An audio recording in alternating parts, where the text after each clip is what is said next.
Welcome to the Allegrativity Powercast with Allegra Sinclair. Get ready to punch fear in the throat, show up, and tell your story. Allegra Sinclair is here to help you become the powerful woman you are meant to be.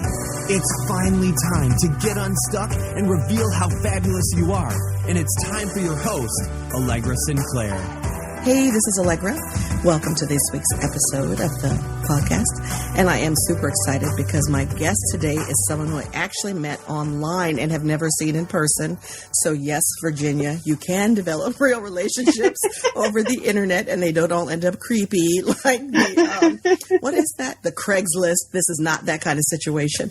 But I'm going to tell you a little bit about her and then I'm going to hush and let her speak for herself. But I met this fabulous, powerful woman about a year ago online. We were both kind of running in the same circles around web design and a particular framework. And one of the things that attracted me to her tweets was, in addition to talking about web design and, good ideas around there, she every now and then gave me a little glimpse into like the rest of her world with like a powerful quote or a question that made me just stop and go, oh, wait, what? I want to know more about that. So we have had a couple of quick conversations in the last 6 months or so, and I just knew I needed to share her with you. So please welcome Tamala Huntley. Hi, Tamala. Hi, thank you so much. You are welcome. And I have to ask first, am I on my good business behavior, like filtered, or? We are all about authenticity here. Okay, because I was going to say, you might have saw like a ratchet or a ratchet tweet or something. No, too. If I did, I would not have mentioned that, right? I'm a powerful brand building ally. But what would you like us to know about you? Good question. I'm just me. I like authenticity. I like uncomplicated life, be that relationships, be that work, whatever the case may be. I like things uncomplicated. I tend to live in my own little happy-go-lucky fairy world on purpose. Not to say that, I'm not realistic about things and things like that, but I just like simplicity. Yeah. Simplicity, great word. In a former life, I was a communications manager. Good, because apparently we're going to need that. Yes, so if nothing else, I do have the vocabulary. Well, thank you. And I'm always fascinated by how people choose to talk about themselves, because sometimes we tell people things that we didn't know we were telling them. So I'm not saying that you just did that. I just always say, what would you like us to know about you, instead of saying, hey, introduce yourself, because I think it feels different. So one of the things that Tamala and I were talking about a couple weeks ago was clarity. And we talked about so many things, but we talked about clarity, both clarity, like personal clarity, like understanding who you really are. We talked about clarity in your business.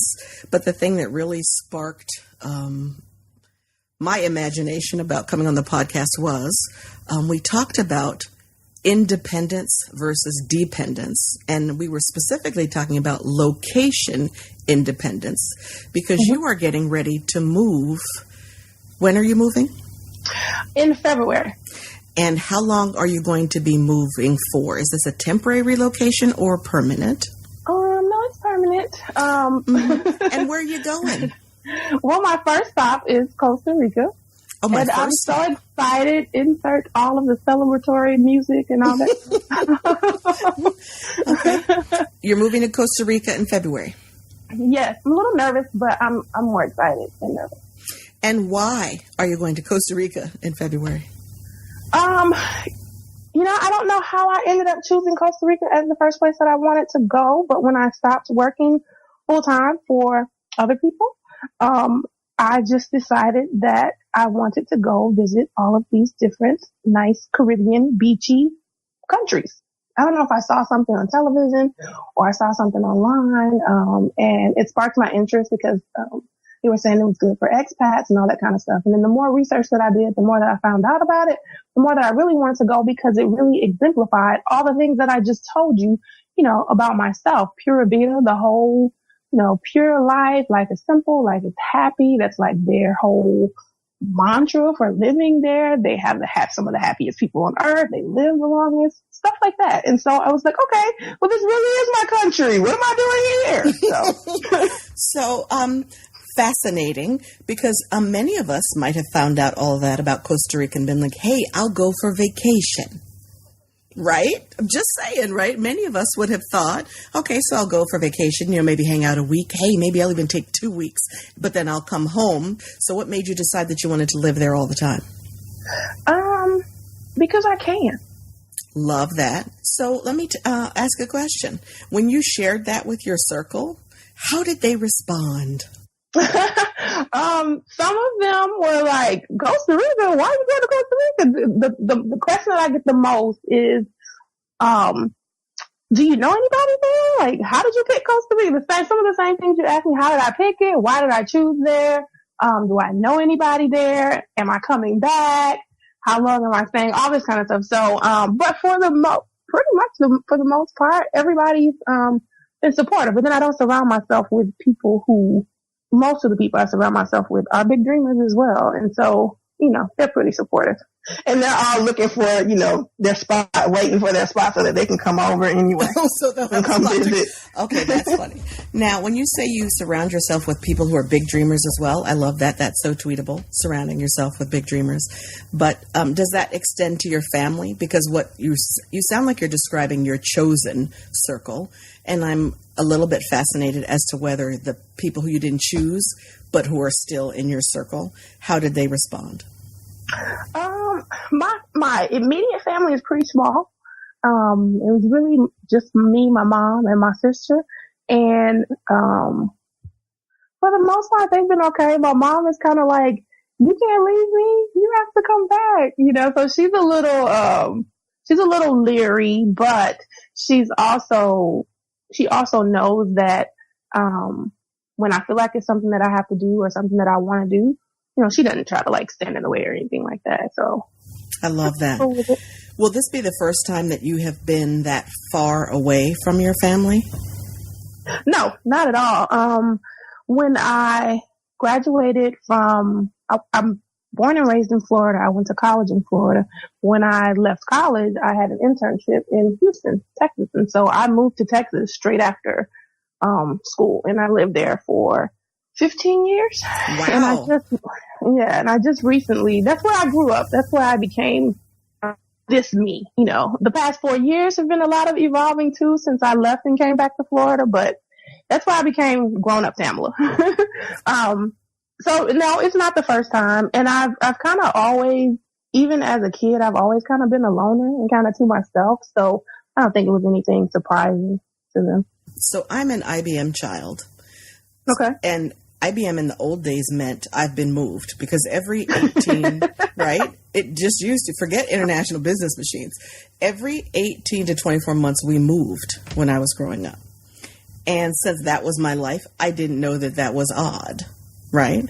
So I was accustomed to being in new places and moving a lot, whereas I know a lot of people who have never left the town that they grew up in. Now, I thought that was odd because that wasn't my life experience. So when I graduated, I went to 3 different colleges, first of all.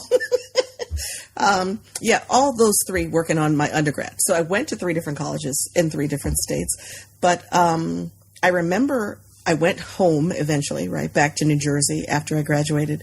But I remember moving to Arizona and encountering a lot of resistance, not necessarily in my most immediate circle.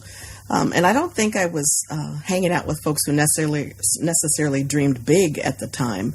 But I think to them it was so glamorous that, this person they knew went off to college and then got a job big enough that they would actually move them. Right. So to them it was, wow, this is really cool. And Arizona it might as well have been Egypt. And I'm just saying, right? So most of my mom's family was in North Carolina. So for her to be in New Jersey was a big deal. So for me being in Arizona, it was just okay, You flat out moved across the country. Yes, right. But they're saying, hey, we were getting on a plane most likely anyway, so it really didn't make that big a difference. But people closer to my age freaked out. So to them, the unknown, I had that question as well. Do you know anybody there? No.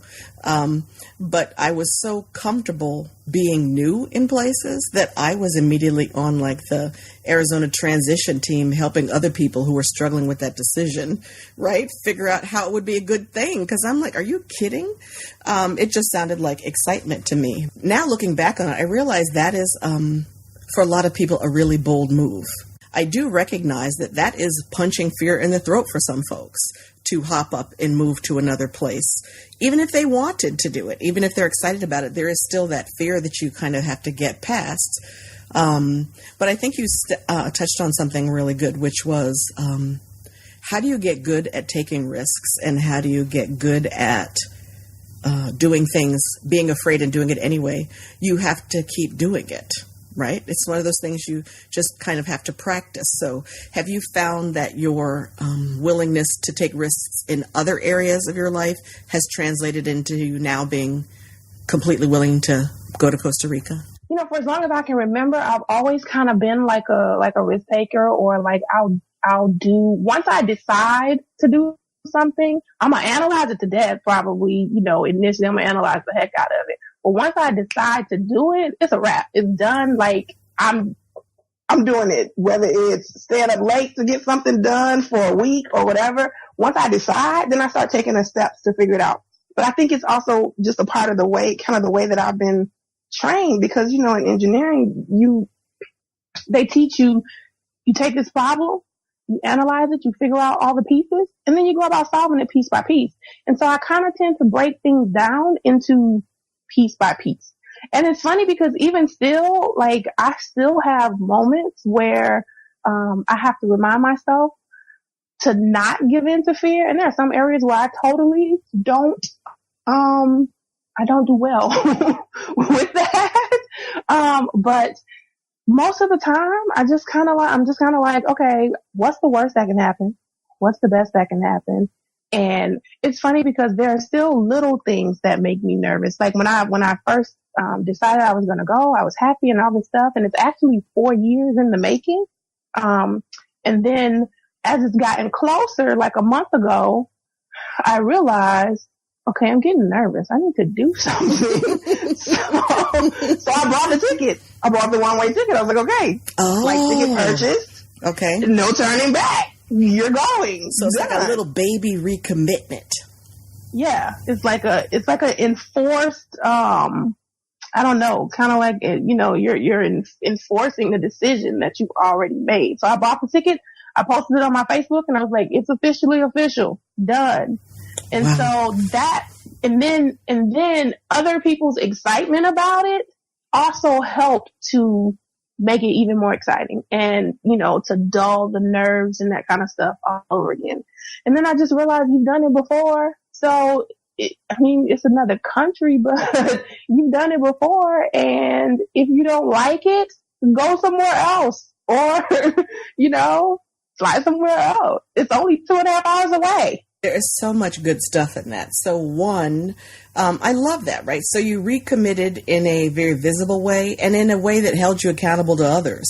So sometimes we'll say we're going to take a big risk and it's like the best kept secret in the world, right? Because if we don't tell anybody, then if we don't do it, nobody can say, hey, weren't you going to do X? Remember that thing you said you were going to do? Because if we don't tell them, then they can't check us on whether or not we did it. But the second piece of that was you said people's excitement helped reinforce your commitment. And I'm going to suggest there were people who weren't as excited, but it didn't matter. So I think one of the things is, and I don't know if this is a condition that comes along with ovaries, but sometimes we want so badly for other people to kind of co-sign our decision that if they don't, it's devastating. And I love that you are living out that if other people are excited, that's great. And if they're not, that's okay too. Because your vision and your dream is different. So why would you expect someone else to see with your glasses, right? Everybody's prescription is different. Exactly. And it took me a long time to finally become comfortable with, who I am and what I like to do, what I don't like to do, what makes me happy. Like I said, I'm simple. Simple things make me happy. Like I don't have to have a lot of things. I don't have to, constantly be doing a lot of things and all that stuff. And I'm okay with that. Like I'm finally okay with the fact that I can just sit on the beach with a book and be happy. Like, some people may find that boring. Some people may find that, like I post a lot of pictures about the beach. It's an integral part of my life and who I am. And I'm finally okay with that. Like picking up and moving to Costa Rica I'm trying to get my stuff down to maybe like 3 suitcases, bags. I'm okay with that. Like totally okay. And so I think it takes a lot of learning, a lot of, I don't know, it's just, processing through life and processing through different experiences to finally become okay with who you are. You said earlier that you were reminding yourself of past successes because you were saying to yourself that as you kind of experience some nerves about the move, that you remind yourself, hey, you've done this before. You got this, right? And if you get down there and you don't like it, then you can make a different decision.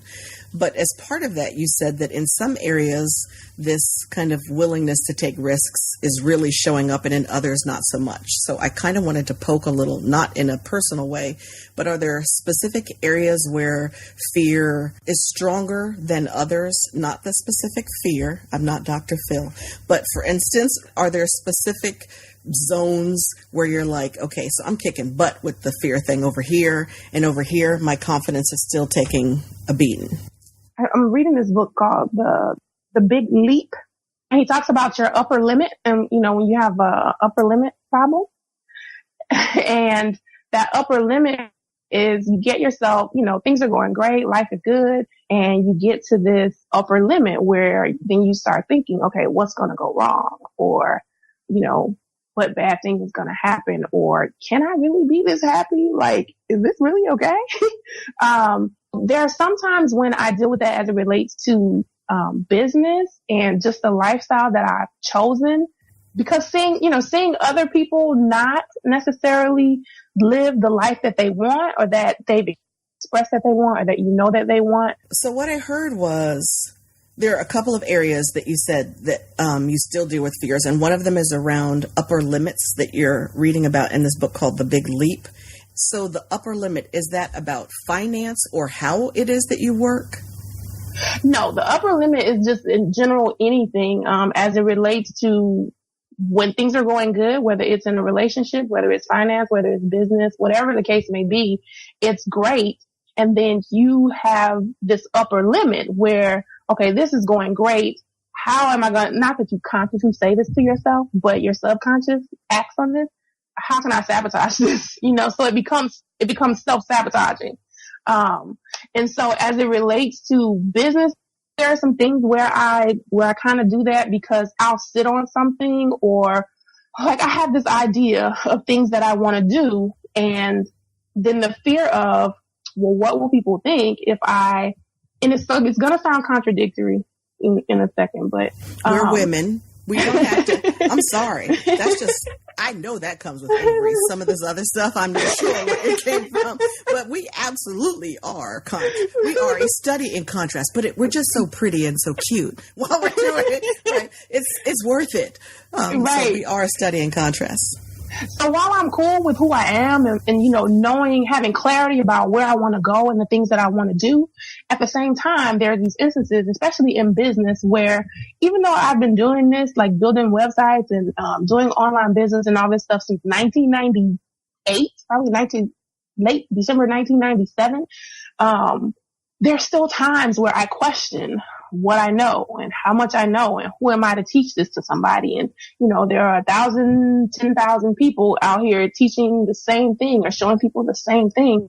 What do you have that's different? Why will people listen to you and all this stuff? When the reality is every day people are listening to me. Every day my clients are asking me questions and I'm answering questions on the same stuff every single day. But it's this weird mind thing where you have this upper limit or these, mindset issues that you have to get past. And so that's one of the areas where, sometimes I have to deal with fear, and sometimes I'll procrastinate it, and I won't go ahead and step out there. Although I did take a big leap this past week, so yay. So it's interesting because you're talking about kind of what you do for business and for work. So that's the first time you've mentioned it. So you develop websites, and you develop websites for specific people. So who's a good target for you for a website? My target is life and wellness coaches, and I really kind of just came to the conclusion that was the best niche for me because I resisted having a niche since 1998. And why? Probably one of those fear things where it's kind of like, okay, if I niche, then I'm going to be eliminating these people and I'm going to be lessening the pool of potential clients. When what I found, and even just this short period of time that I have decided to focus on a specific niche, it's totally the opposite. Like, people know what you do, so they know more so what you do. And so you get more specific referrals. You get to work on the type of projects and with people that you really like. Like, I love I'm a personal development junkie. I'm working on, the whole health thing. So I like, wellness and health and wellness. And so it's like focusing on that niche. It's the best of both worlds because I get to learn from all these people because my clients are brilliant. So I get to learn from them. And it's something that I like learning. And then I also get to help them in the areas where I'm strong at, which is figuring out all this online tech stuff. Awesome. So as I'm sitting here thinking, I think most of the people in my universe who I was looking up to when I was growing up all worked like regular gigs, like they got a job and went and stayed until they got their watch and then retired. So I do know some entrepreneurs in my family, but for the most part, we were like company people. So I was wondering when you were talking about what you do for work and how there are other people who don't do kind of what they dream about doing. And I'm wondering if part of the kind of, is this really work? Because that's what I'm hearing. Like, so some of the, and if I'm putting words in your mouth, correct me, but some of the kind of internal conflict or the conversation is, I am having so much fun doing what I'm doing. Can this really be my career? Right. Sometimes that's the case. Sometimes it's not so fun because one of the things that I decided when I left working full time was that I'm not going to create another job for myself. Like when doing this starts to feel like a job, then something has to change. That's just non-negotiable. And there have been times where it has. And so when that happens, I just reevaluate. But I've been an entrepreneur. I've had an entrepreneurial spirit ever since I was 10. I sold Avon at 10. Okay. Which was pretty much the equivalent of giving my mom the book for her to take to work with her. That like living your dream job, like you just can't wait to get up and go do it thing, sometimes feels like it's for other people. So I just wondered if there was any of that, because I think that we go through the lessons that we go through to prepare for where we're supposed to end up. So I don't know if Costa Rica is the location, and guess what? I don't have to know that. You do, right? That's not my work. But if you were doing another job, like a full-time engineering job, you couldn't be embarking on this journey. I mean, I don't know about where you worked as an engineer, but I'm pretty sure most of those places wouldn't let you just decide to hop up and go do it from Costa Rica on the schedule that you set. Am I right about that? No, that's absolutely right. And when I left working full time, I was working full time in ministry. So I worked at Texas Instruments for about 7 years as an engineer. Then I worked, had a little in between time. Then I worked in full time ministry for 6 years. And then I decided that I'm going to be 40 in 4 years. That was 4 years ago. I'm going to be 40 in 4 years. And there's just some stuff that I want to do. You decided that you were going to be 40 in 4 years, 4 years ago, or you're going to be 40 4 years, from now? No, I'm going to be 40 in, what's today? The 13th? October. I'm going to be 40 in 15 days from now. Oh, I'm going to say, welcome to 40. It's fabulous. I'm over 40. Girl, please. So I'm excited now. I was not excited when it happened, but that's a whole other podcast. So you were working as an engineer, then you worked full-time in ministry, and then you said, hey, I want to make some shifts into how I'm living because time is passing and this isn't how I want to spend most of my time. Yes. And, being the person who studies personal development like I do and all this kind of stuff, I've wanted to live a certain way for a long time. And it was just about finally having the guts and getting past that fear, punching fear in the throat to say, okay, let's do it. And that's just kind of where I was. And once you have the taste of it though, it's like, there's no going back. Like if I had to work on somebody's job right now, I don't know how I would do that. Like, thank God I don't. When you decide, there's a lot of things that go with that decision, right? Like everybody doesn't want to, I'm not saying that you have to live with less in order to pursue your dream. That's not what I'm saying at all. But everybody doesn't have the desire to not have a house, to not have, like to go to another country, not have a house, not have a car, not have certain things. And that's not to say that once you get to the other country, you can't get those things. I'm just being kind of general.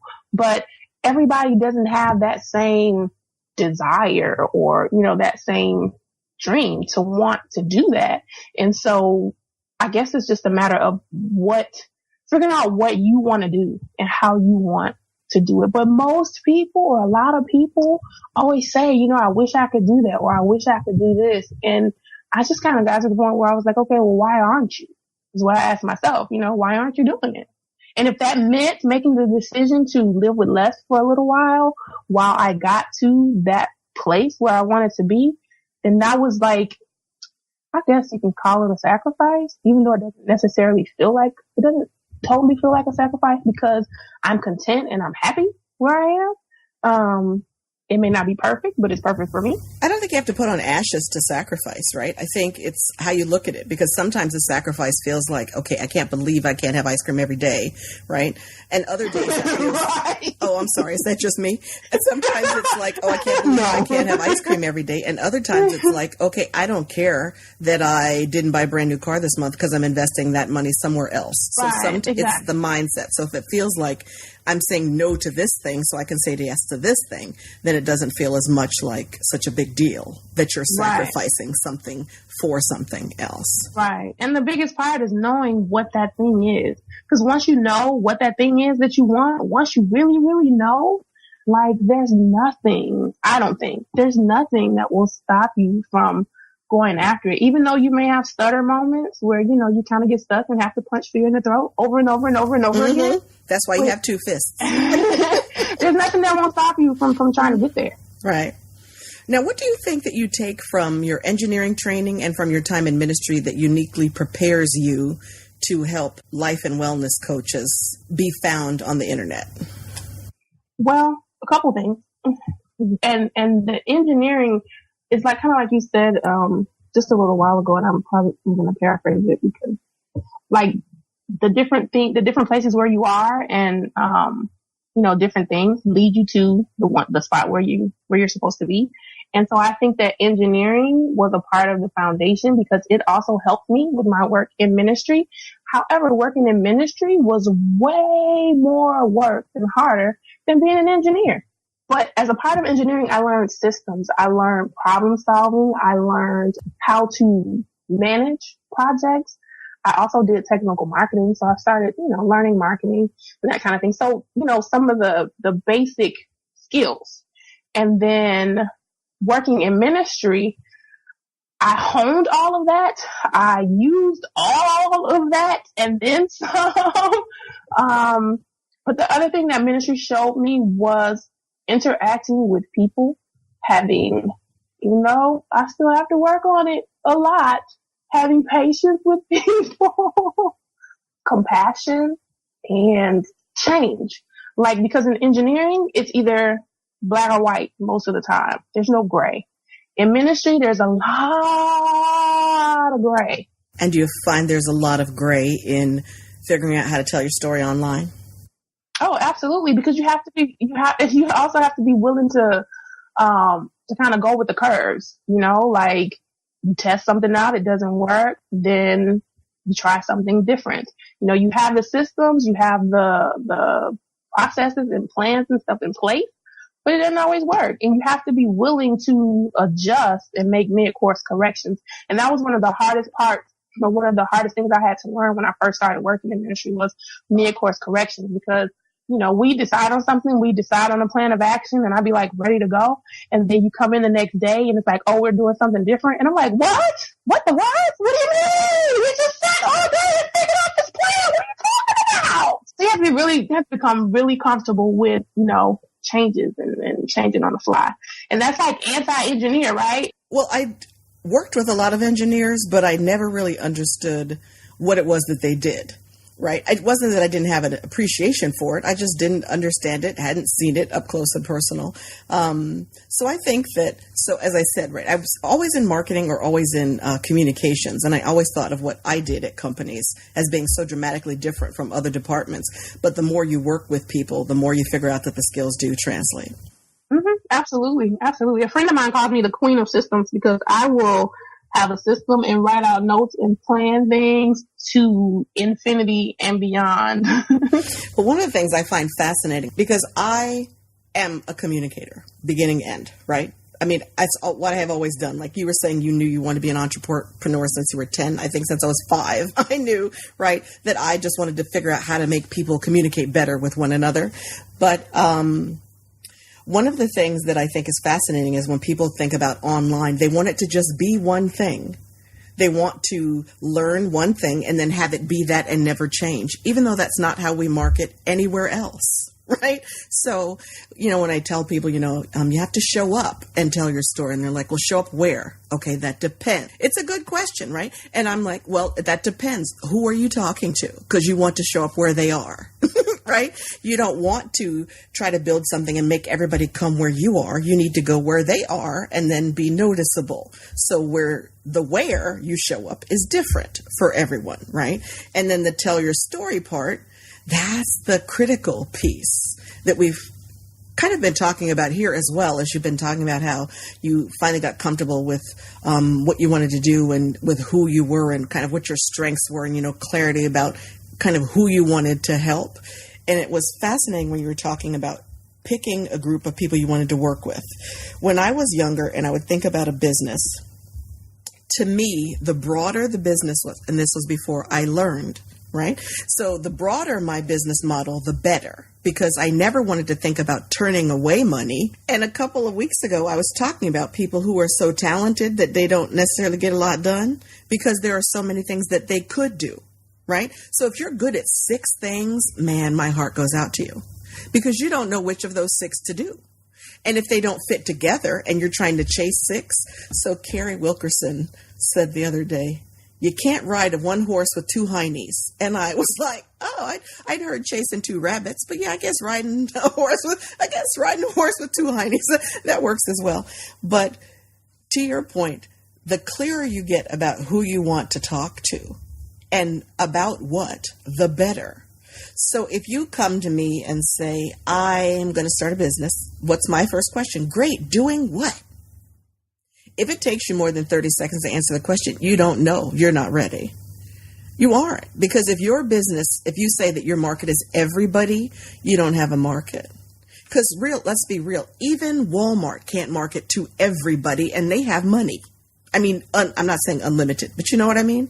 You have to know who you're talking to, and it can't be everybody, and it shouldn't be everybody. But we're afraid that the universe isn't abundant enough with that one thing that we've decided that won't work. But as you said, what you have found is it does work. Because if I know that you create websites for wellness professionals, it's so much easier for me to find connections as I go about my life that make sense for you. Or if you just say, oh, I help small businesses market online. I don't know what to do with that necessarily. Right, because with small business, and then you end up getting a lot of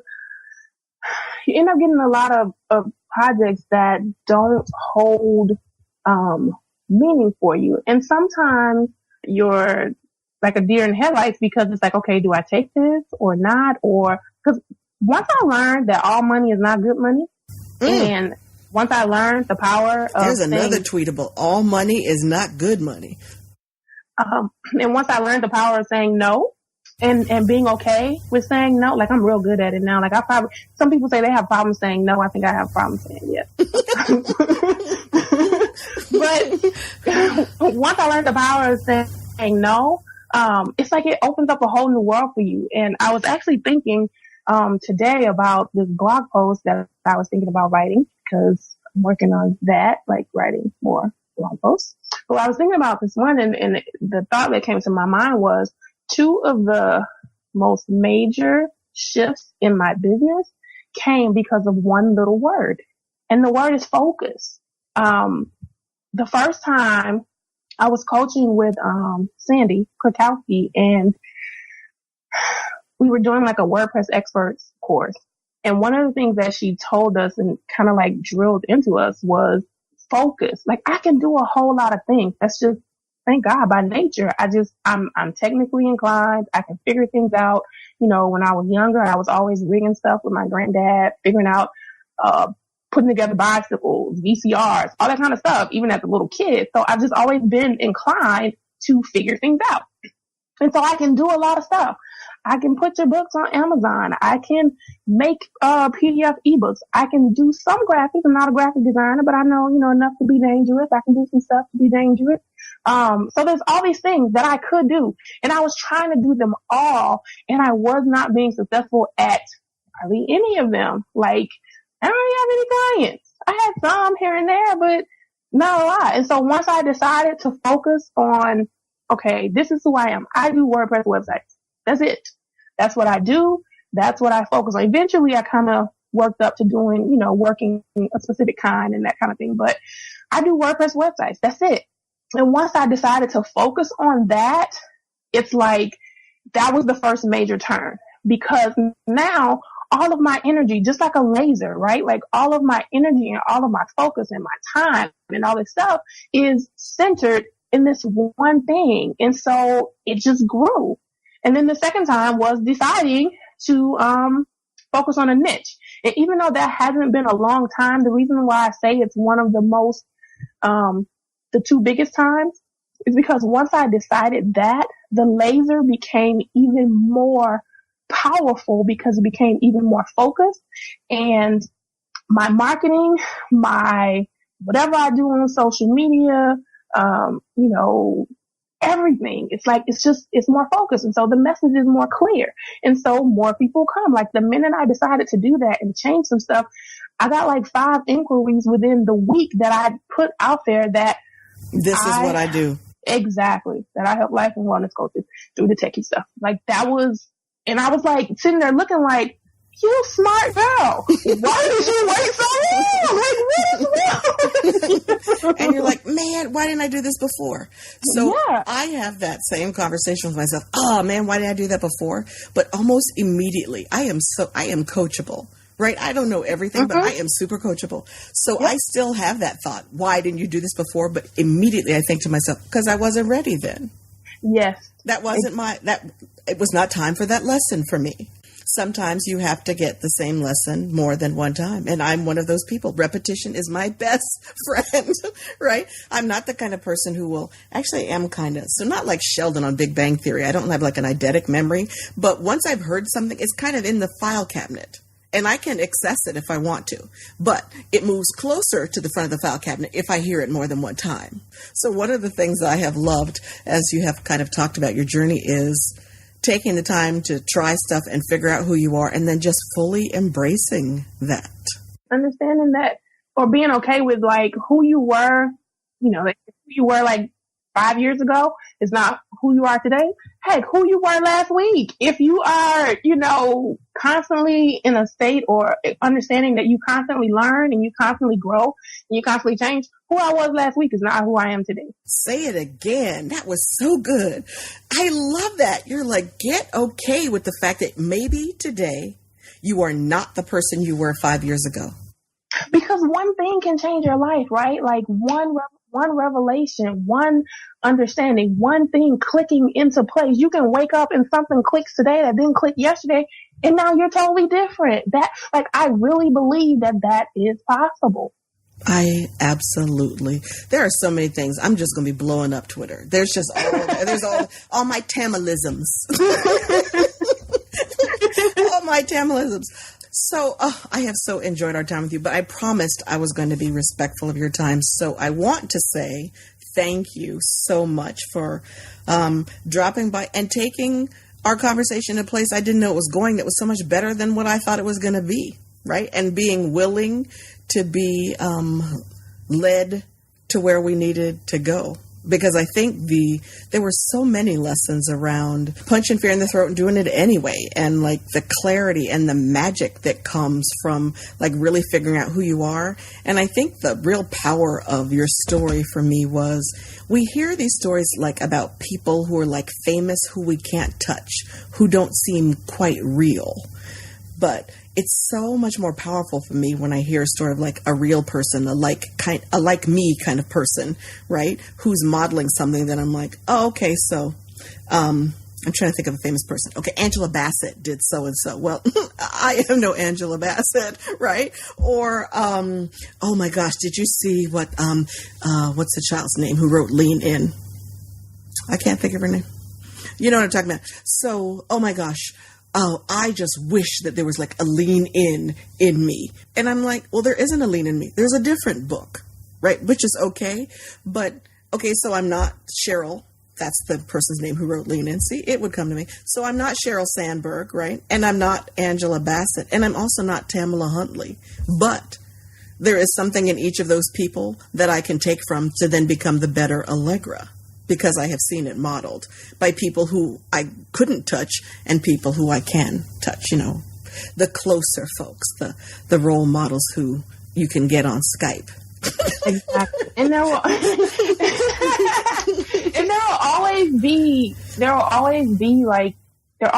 an audience, or there will always, not even, I don't want to say it like it, because in business there's the audience, but just in general, there will always be people who need what you have, or who can find value in what you have. And that was the hardest lesson, one of the hardest lessons for me to learn, is that there are always people who need what you have. Like I have a person who, she asked me, we met at WordCamp in Miami, and just until I got to WordCamp, I had never met her, had never even talked to her online.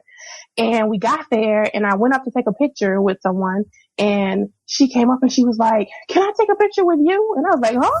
With me? Wait a picture with you? Okay. And you're like, uh-oh, who does she think I am? Right. And she said, I know you might think this is weird, but I follow you online. Like, I stalk you online. All this stuff that I would tell, that, you know, I'm telling other people who I follow and stalk online and stuff. And she's saying this to me, and I'm like, it was really an eye opener, because there are people who need what you have, no matter how small or how insignificant you may think it is. And we became friends, and, you know, she asked me to like mentor her. To this day, it's still hard for me to say, you know, that I mentor somebody. I don't know why. I'll get over that eventually. And she considers herself like a mentee of me to help her with her website business. She knows web design, and she can, you know, she figures stuff out and does really well. Like, she's really good. And once I decided on what niche I wanted, like, I started sending people to her, the ones that were not within the niche, the ones I said no to, right. But it was hard for me to accept that, okay, somebody sees me in this light. And one of the things that it helped me to understand and to see, and this is what I was going to say, thank you for inviting me, because especially as an, what you call it, like a freelancer, a person working from home and working alone, you kind of tend to work and live in vacuum. And so this pushes me out of my comfort zone. Like, it snatches me out of my comfort zone, because I would be very content to just sit here, do my work, you know, kind of hide in the shadows and that kind of thing, and be okay with it. And it pushes me to share your brownies with the world. You have these brownies. I'm like, man, I've been hoarding my brownies since 1998. I had never heard that before, but share your brownies. Okay. In any case, I just was saying, you know, this pushes me past my comfort zone. Things like that pushes you past your comfort zone, because you don't realize that there are people out there who need exactly what you have. There are people out there who, who you can help even at just the level of where you are. And that's great. And to me, that's what success really is. Like, I have two favorites of all time quotes. One of my favorite quotes is Maya Angelou, and I'm going to get it, even though it's my favorite quote, I paraphrase it, but success is liking who you are, what you do and how you do it. Like, that is so powerful to me, because you don't have to live by somebody else's definition of success. It's how you define it for yourself and what success means to you. And when you really figure out what that means to you, that's when you really start to accelerate towards whatever that success is for you. And then the other one is, that the only thing standing between us and our dreams is the lies that we tell ourselves. And so I constantly ask myself, okay, you're scared to do this, or you're nervous, or there's fear. What lie are you telling yourself? What are you thinking about this? Or the stories, not the lies, but the stories that you tell yourself. So what story are you telling yourself about this that's stopping you from, going forward? And so anyway, all of that to say thank you, because it's really pushed me past my comfort zone, because, I like sitting in my little office and working behind the scenes. Well, we're glad you raised your head up and that you came out of your office. If people want more Tamala, where can they get it? Easy. TamalaHuntley.com. And I will include a link to that in the show notes. And do you want to give your Twitter handle as well? It's Tamala M. Huntley. There's that whole simple thing, right? Everything is either Tamala M. Huntley or Tamala Huntley. Awesome. Well, again, thank you so much for being here. I have been looking forward to this. I think we've been trying to plan this since like May. But hey, everything in its own time. It's a different story today than it would have been in May. It is. Right? Absolutely. Mm-hmm. Absolutely. So again, thank you so much for your time here. And thank you all for listening. You can find the show notes and re-listen to this episode either here on iTunes, on Stitcher, or at the podcasts. Or on my website, rather. Thanks for listening. I'll catch you next time. Bye-bye. Now you've been given permission to be more powerful and influence more people. If you've enjoyed this episode, please head over to allegrasinclair.com/iTunes and leave a review. It will help Allegra get the message out to more women that they can punch fear in the throat, show up, and tell their stories. We'll see you next time on the Allegrativity Powercast with Allegra Sinclair.